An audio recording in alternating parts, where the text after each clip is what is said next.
A partir de este momento, el viaje se transforma en música. Los sonidos evolucionan constantemente y cada nuevo ejecutante se los apropia. Influencias. Producción y conducción, Sergio Pujol. Realización online, Eduardo Dargenio. Muy buenas tardes, noche y feliz cumpleaños a esta nuestra casa, Radio Universidad Nacional de La Plata, que cumple 101 años, la primera radio universitaria de la galaxia, como muy bien dice una de las artísticas que cada 2x3 se escucha en esta frecuencia y en la otra, en las dos. Este programa sale por las dos, sale por la FM 107.5, ahí Maxi Arieta confirma mi sospecha, y sale también por la AM 1390. Un festejo más discreto. El año pasado, bueno, tiramos la casa por la ventana con congreso incluido. Vamos a empezar el programa con la música de uno de los artistas más notables que ha dado nuestro país al mundo, el saxofonista, compositor, líder Leandro Gato Barbieri. El miércoles pasado, Día de Malvinas, se cumplieron 11 años de la partida, del último vuelo de Leandro Gato Barbieri. 3 definiciones sobre Gato y pasamos enseguida a la música. La primera pertenece al poeta Mario Trejo.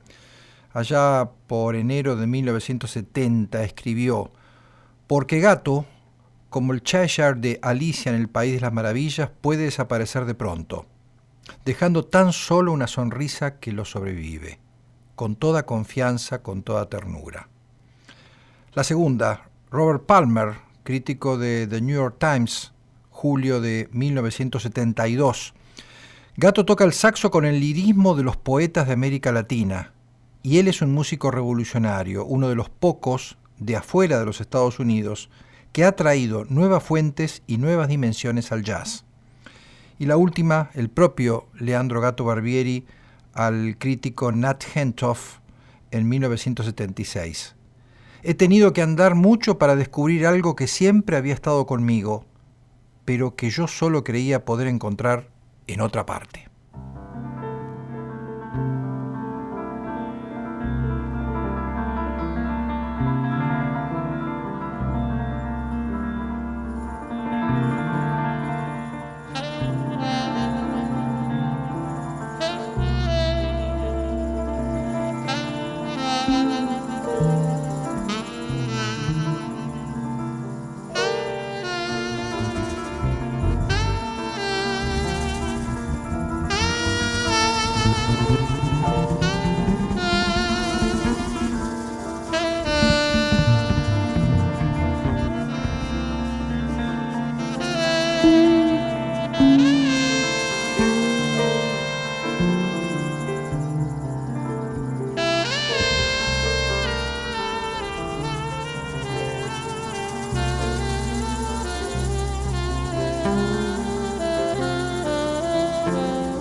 Así, en el cumpleaños 101 de Radio Universidad Nacional de La Plata, en el espacio Influencias, hemos escuchado El día que me quieras, por supuesto, de Gardel y Lepera, por Leandro Gato Barbieri, del disco Fénix de 1971.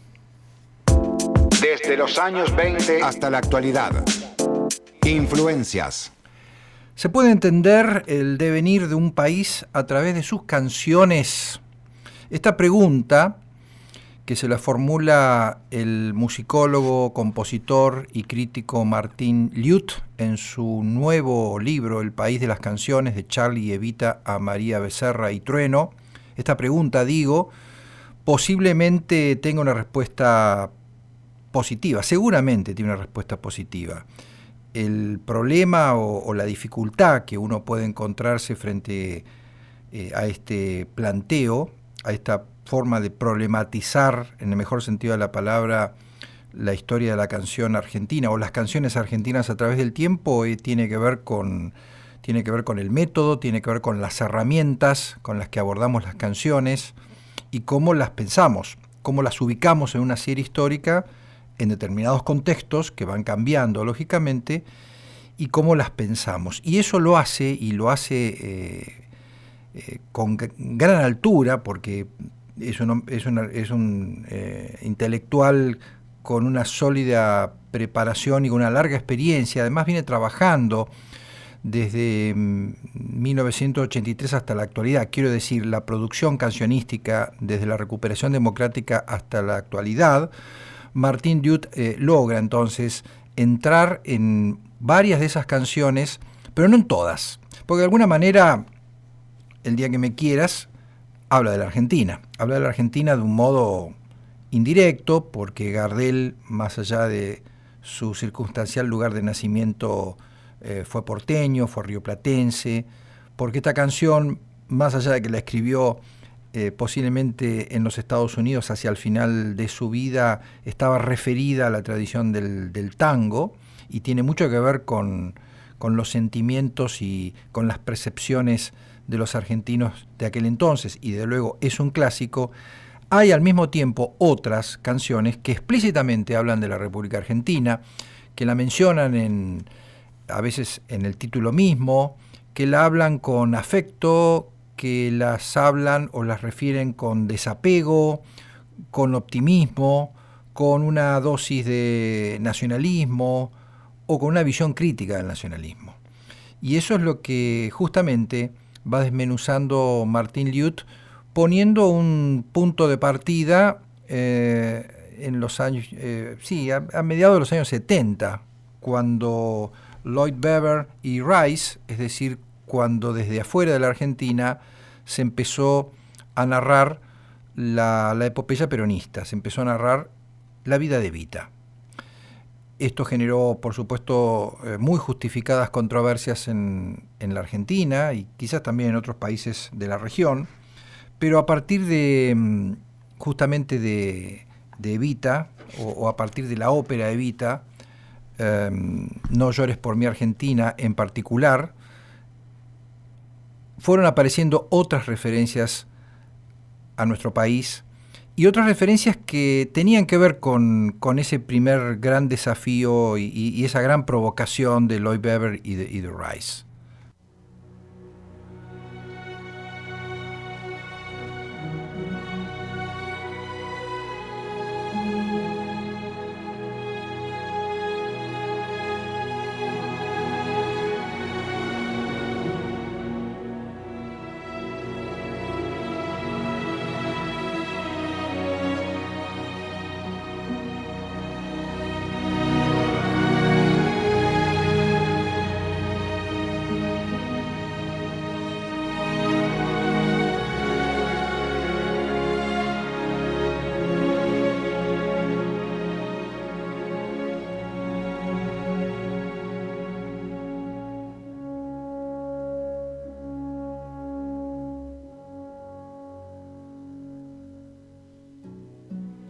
It won't be easy, you'll think it's strange when I try to explain how I feel, that I still need your love after all that I've done.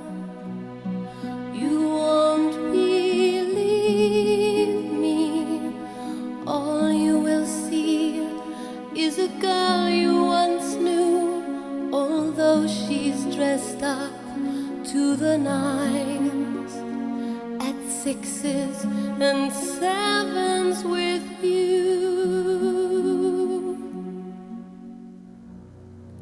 I had to let it happen, I had to change, couldn't stay on my life down at heel, looking out of the window, staying out of the sun.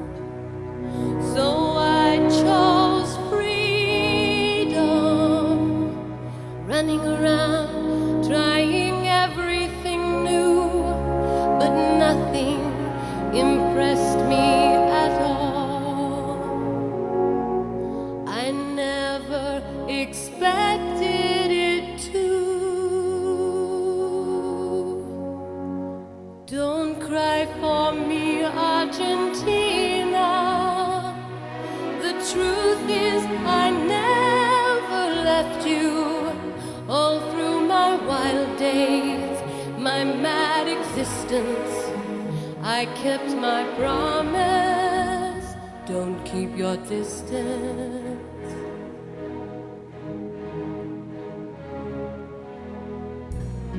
And as for fortune, and as for fame, I never invited them in, though it seemed to the world they were all I desired. They are illusions, they're not the solutions they promised to be. The answer was here all the time. I love you and hope you love me. Don't cry for me, Argentina.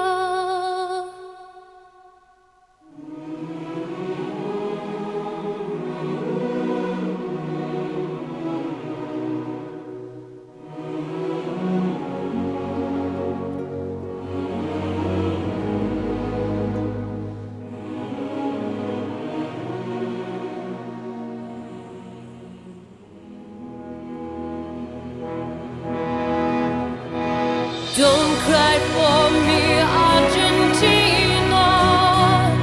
The truth is I never left you. All through my wild days, my mad existence, I kept my promise. Don't keep your distance. Have I said too much? There's nothing more I can think of to say to you.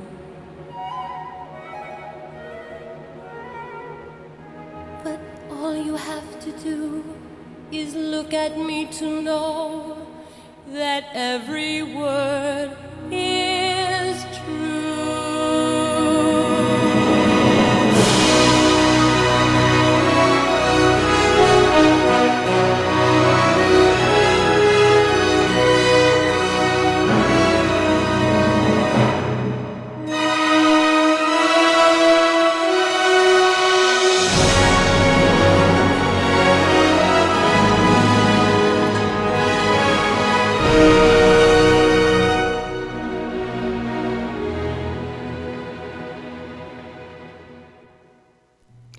Canciones que hablan de la Argentina en el libro El País de las Canciones de Charlie y Evita, a María Becerra y Trueno de Martín Liut, editó Gourmet Musical. En este caso yo diría canciones que hablan de cómo nos ven fuera de nuestro país. Y esto, por supuesto, en su momento, allá por fines de la década del 70, el musical Evita, que se estrenó en Londres, que luego anduvo por otras partes del mundo y que llegó finalmente al cine cuando Carlos Saúl Menem prestó el balcón de la Casa Rosada, viene despertando polémicas. Bueno, ya con el tiempo, por supuesto, muchas de estas polémicas se han acallado. Escribe Martín Liut: la perspectiva crítica y las numerosas escenas ofensivas respecto de supuestos episodios de las vidas privadas de Eva y Perón, las interpretaciones forzadas, las tergiversaciones históricas, hicieron que nadie se haya atrevido aún hoy a realizar una apuesta comercial del musical en la calle Corrientes. En cambio, como canción, Don't Cry for Me, Argentina, se desacopló rápidamente de las polémicas alrededor del musical. Su llegada al primer puesto del ranking británico impulsó su doble vida. Por sí misma, la canción se incorporó al oceánico archivo de la música pop globalizada a través de todo tipo de interpretaciones que fueron desde la vampirización y la banalización hasta la apropiación y resignificación, incluso en un sentido opuesto al que le quisieron dar sus autores. Esto incluye, aunque parezca sorprendente, su incorporación a la liturgia peronista. Más allá de la idea original que hayan tenido sus creadores, la canción produce simpatía por la fusión entre dos afectos, el de una líder popular con su pueblo y el de una cantante con su público. Los autores ingleses habían tenido como objetivo destacar su cinismo. Sin embargo, al posibilitar que Eva interpele a la Argentina, y no solo a sus partidarios, le reconocieron su estatura de figura política con alcance nacional. Además, la melodía que le hicieron cantar produjo sentimientos de empatía más que de rechazo o crítica. El musical, que empieza con el funeral de Eva y las muestras de dolor popular y termina con su agonía y muerte, no logra saldar la tensión entre la crítica política de sus autores hacia el personaje histórico respecto de la afectividad que provocan Eva y la música.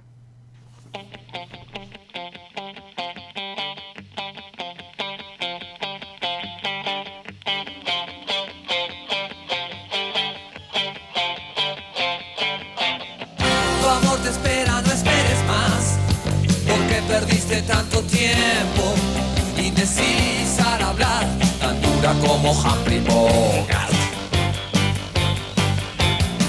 Entre lujurias y represión, bailaste los discos de moda y era tu diversión burlarte de los ilusionistas. No llores por las heridas que no paran de sangrar. No llores por mi Argentina, te quiero cada día más.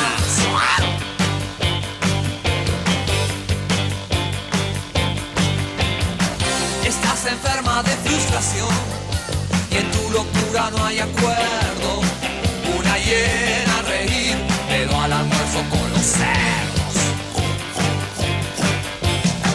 Si las estrellas de cabaret se ríen de tus movimientos, no es preciso mentir lo negro que hay en tus pensamientos.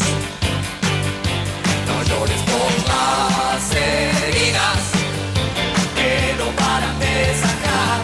No llores por mi Argentina, te quiero cada día más, cada día más.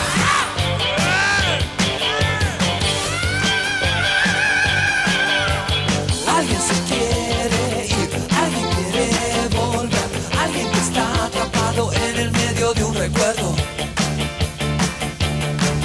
Esto yo ya lo vi, esto ya lo escuché. Ella no quiere ser amiga de un chico de este pueblo. ¡Pueblo!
Charly García pidiendo que no lloremos por nuestro país, por la Argentina, apenas unos años después de un pedido, de una súplica similar, pero en primera persona, hecha por Madonna / Evita, Evita / Madonna, en No llores por mi Argentina.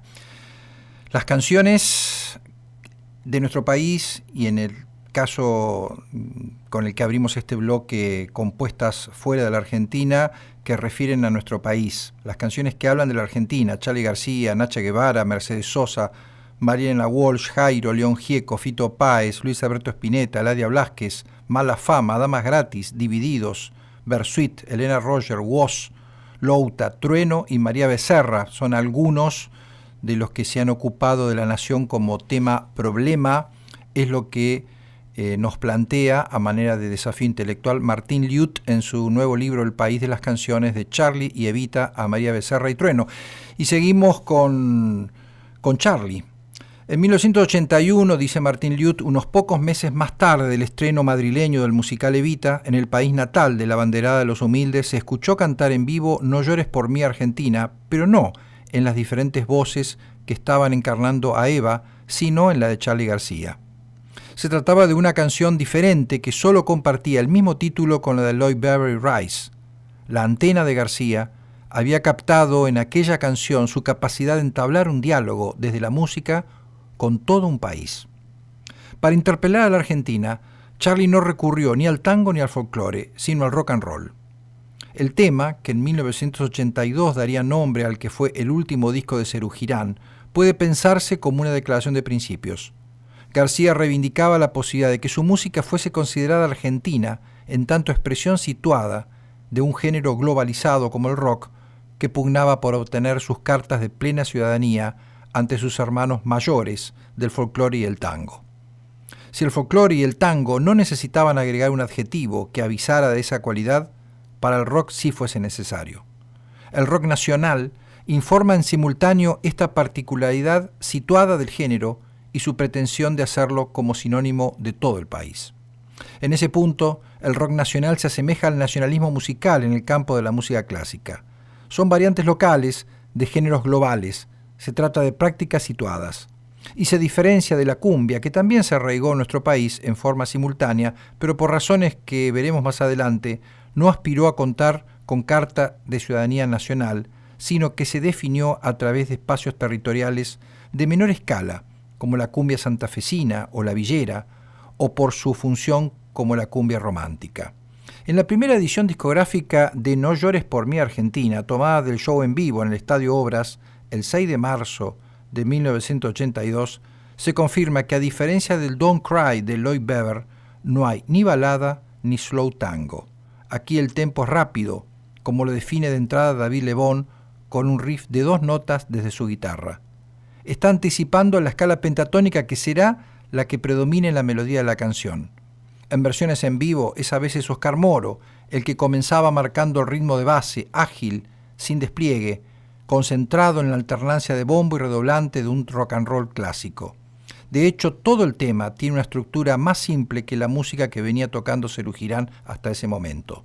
Son 3 partes, estrofa, estribillo y puente, más un solo de guitarra antes del final.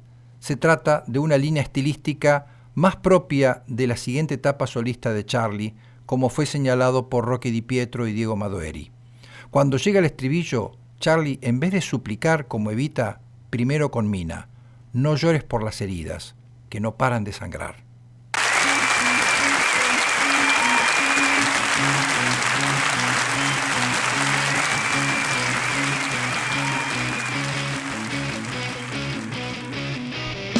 Tu amor te espera, no esperes más, porque perdiste tanto tiempo, indecisa al hablar, tan dura como Humphrey Bogart. Y entre lujurias y represión, bailaste en los discos de moda, y era tu diversión, burlarte de los ilusionistas. No llores por las heridas que no paran de sangrar, no llores por mí, Argentina, te quiero cada día más.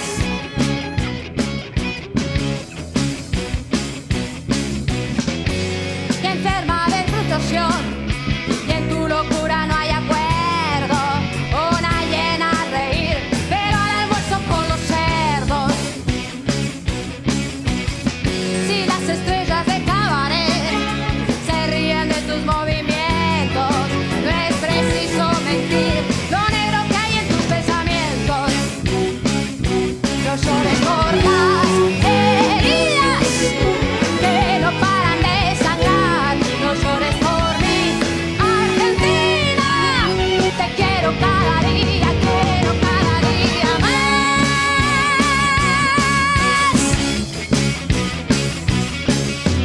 Alguien se quiere ir, alguien quiere volver, alguien que está atrapado en el medio de un recuerdo. Esto yo ya lo vi, esto ya lo escuché. Ella no quiere ser amiga de un chico de este pueblo. ¡Pueblo!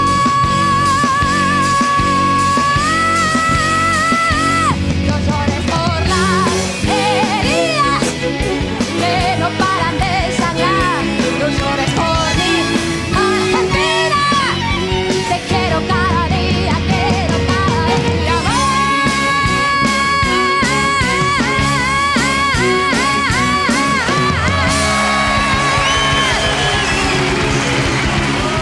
Un título, 2 canciones, 3 versiones. Primero, No llores por mí Argentina, de Madonna. Luego, bueno, en realidad sería Don't Cry for Me Argentina, ¿verdad? Y luego No llores por mí Argentina, la de Charlie, la que más nos gusta, por Charly García, Serú Girán y recién Elena Roger.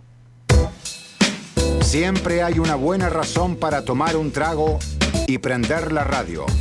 Influencias. Iniciamos esta emisión de influencias con la música de Gato Barbieri, un argentino famoso en el mundo, un argentino que se integró de un modo personal, creativo, a los códigos del jazz para luego dejar una impronta muy personal, para sumar, digamos, al territorio jazzístico marcas propias, marcas latinoamericanas, argentinas y latinoamericanas. Por supuesto, no ha sido el único músico argentino de jazz que eligió la diáspora y que le fue muy bien. A fines de mayo de 2021, ya repuesto del COVID-19, otro argentino exitoso en la música de los Estados Unidos y en la música internacional, Carlos Francetti, volvió a grabar con David Fink en contrabajo y Billy Drummond en batería, dos amigos de Carlos y dos magníficos músicos. Lo hicieron en los estudios 360 Sound de Orange en New Jersey. Y la verdad es que nos puso muy contentos en aquel momento, mayo del 21, saber que Carlos volvía a grabar después de un durísimo trance con el COVID. Estuvo varios meses internado, le hicieron 3 cirugías cerebrales, le llevó un buen tiempo la rehabilitación, había perdido la coordinación, no podía prácticamente tocar nada en el piano. Afortunadamente se repuso, está en gran forma, sigue componiendo, no solamente jazz, también música de cámara, música sinfónica, y como les decía, en mayo de 2001 nos regaló este bellísimo disco de Standards.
Preciosa versión de In the Wee Small Hours in the Morning, en las pequeñas horas de la mañana, un clásico en el repertorio de muchos, especialmente de Frank Sinatra, por Carlos Franzetti y su trío.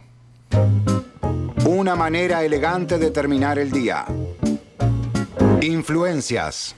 Elegante yacera, empalmamos. Hoy es un programa bastante jazzístico. Empezamos con Gato Barbieri, recién oíamos a Carlos Franzetti y ahora nos vamos a uno de los grandes saxofonistas de la actualidad, de las últimas décadas. En realidad me refiero a Branford Marsalis, el hermano de Wynton. Se lo llamó alguna vez allá por los 80, cuando ambos integraron, primero integraron el grupo Jazz Messengers del baterista Art Blakey y luego fueron definidos por la revista Time, que les dedicó una tapa, como jóvenes leones, los Young Lions, estos músicos afrodescendientes, oriundos de Nueva Orleans.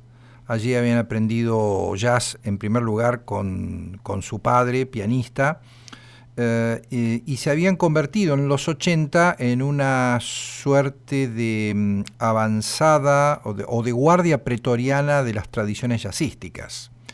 Tenían un costado neoclásico, por no decir neoconservador. Consideraban que había un canon de jazzístico que había que respetar, que empezaba por supuesto en su ciudad natal, con King Oliver, con Louis Armstrong, y que iba siendo un recorrido marcado básicamente o principalmente por la presencia de músicos negros. Luego, al poco tiempo en realidad, los caminos de Branford y de Wynton se bifurcaron, y Branford, que trabajó un tiempo con Sting como músico de la banda de acompañamiento de Sting, y que se animó a componer una música que no encajaba dentro de los parámetros del neoclasicismo, se fue orientando hacia una exploración quizá un poco más audaz que la de Wynton. Por supuesto son dos extraordinarios músicos, los dos son compositores, los dos son virtuosos en sus respectivos instrumentos, Wynton en la trompeta, Branford en el saxo tenor y en el saxo soprano.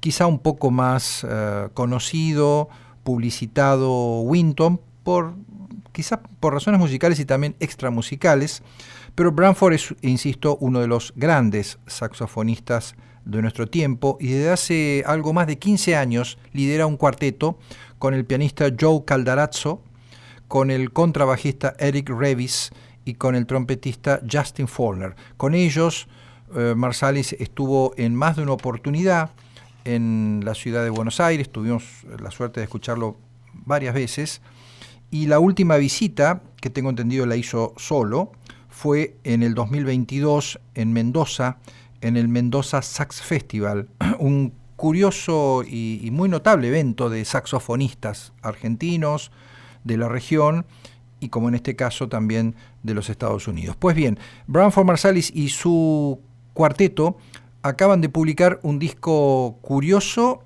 y bellísimo. En realidad se trata de Belonging de Keith Jarrett. Aclaremos un poco. En el año 1974, el pianista y compositor Keith Jarrett, con su cuarteto europeo, él tenía uno europeo y uno estadounidense, compuso y grabó uno de sus discos señeros, digamos, uno de sus discos más importantes. En ese momento, Jan Garbarek era el saxofonista, saxo tenor y saxo soprano. Pues bien, 50 y pico de años más tarde, lo que hace lo que hace Branford Marsalis es volver a tocar esos temas, hacer una suerte de homenaje a ese disco, a Jarrett por supuesto, y a ese disco en particular. Por eso el disco se llama igual, se llama Belonging, y suena maravillosamente bien.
Toda la profundidad emocional y el lirismo de las composiciones de Keith Jarrett en la interpretación de Branford Marsalis y su cuarteto, y un aspecto, un punto no menor de este homenaje, este rescate, esta especie de cover, si se quiere, de la música de Jarrett, es justamente el lado compositivo, el don compositivo de Jarrett. A Jarrett lo conocemos básicamente, como pasa con la mayoría de los músicos de jazz, como un gran intérprete, un gran improvisador. Bueno, también ha sido un más que interesante compositor. Digo ha sido porque durante muchos años, ahora está retirado lamentablemente, Jarrett se dedicó a improvisar a partir de estándares con su super trío, ¿no?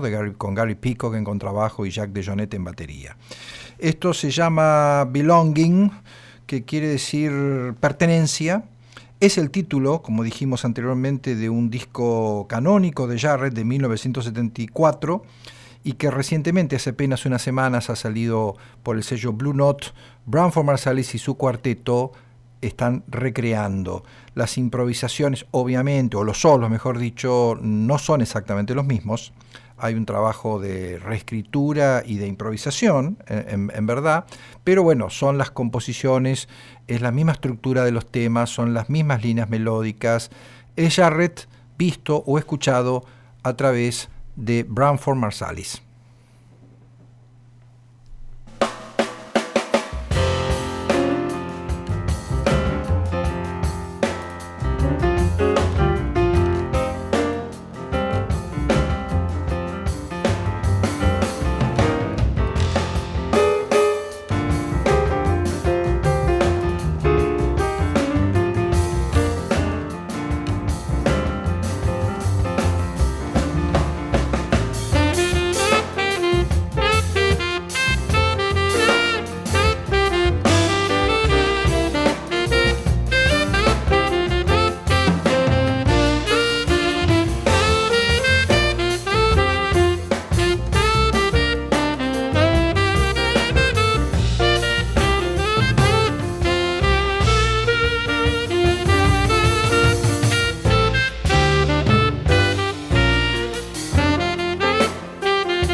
Branford Marsalis ahí con un marcato casi rockero o funk haciendo Long As You Know You Are Living Yours de Keith Jarrett, lo mismo que Belonging, dos temas del histórico disco de Keith Jarrett, Belonging, en la versión del Branford Marsalis Quartet. Esto, como dijimos, acaba de editar el sello Blue Note 2025, marzo 2025, y marca también el regreso de Marsalis al disco, desde 2019 que Marsalis no grababa. Por suerte, ahora lo está haciendo.